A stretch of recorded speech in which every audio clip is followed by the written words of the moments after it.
I had 3 tests today and I was working all weekend, so. Some students, to pay the bills, will even take on multiple jobs, which compounds their stress.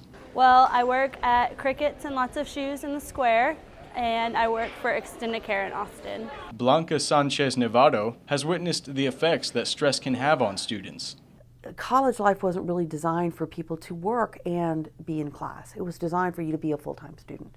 The Counseling Center offers assistance. There are many resources available for students. We have an online training available for people to know how to talk to their friends who are struggling emotionally.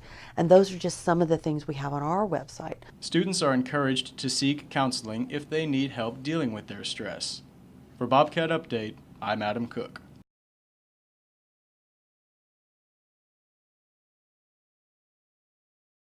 Finals week is about a month away, and many students are trying to meet deadlines before the holiday season. Schoolwork, for many, is a big concern, and sacrifices have to be made. I like movies. I haven't watched as many movies as, I would normally watch. Video games, just reading and writing for fun, going out. Students have different ways of keeping track of important dates. Both technology and old-fashioned methods are practiced on campus. I mostly keep them in my phone, but if they're really important, I also write them down pretty much anywhere that I'll look. I have my calendar app on my iPhone, and I have I set alarms, basically. Sociology major Julia Hartman explains what she believes is most important in the college experience. Make room for studying. It might be hard, but honestly, put school before anything else because you are paying to be here. Hartman says she'd like to pass on some of her time management skills to fellow students. Nothing is ever more important than your education. So just put that in front of whatever, all the other stuff that won't matter in 10 years. For Bobcat Update, I'm Adam Cook.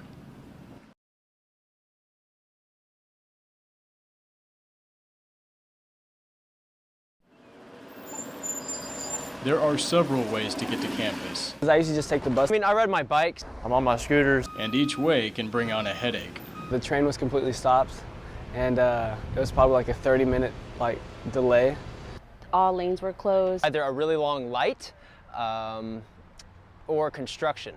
Some Bobcats have suggestions for improving traffic flow. So from my perspective, I would say just more buses. We'll have to do alternate routes, go through neighborhoods. I leave 2 hours early usually. The bus system here, I've heard nothing but horror stories.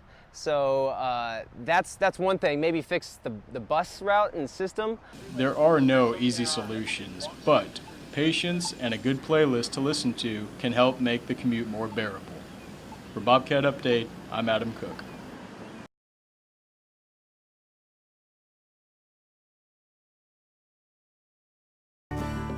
People use the San Marcos Greenbelt trails to walk their dogs, exercise, or to simply connect with nature. These trails provide a sense of peace and tranquility brought on by the surroundings, such as the vegetation, the geology, and the wildlife. Central Texans live in an area where wilderness and wildlife is becoming increasingly rare. The San Marcos Greenbelt Alliance is a nonprofit organization which aims to preserve the beauty of the landscape and the dense vegetation that is the San Marcos Greenbelt.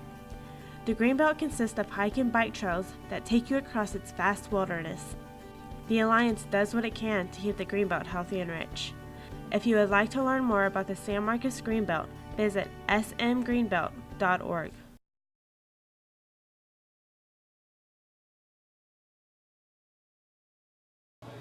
The Yale Keck Library will undergo renovations in an effort to better facilitate the university's emerging research status. The 3-phase renovation plan will allow for more collaborative group and individual study areas. Technology upgrades include interactive screens and visualization walls. These additions will also mean less room for the over 1 million books and documents currently held in the library. Library officials are testing prototypes.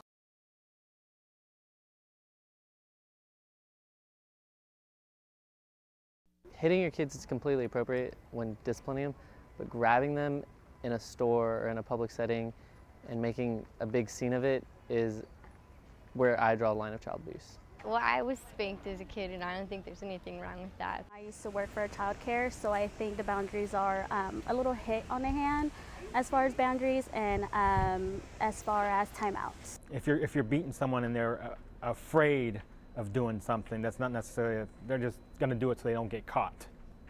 Whereas if you discipline, you're trying to teach them something.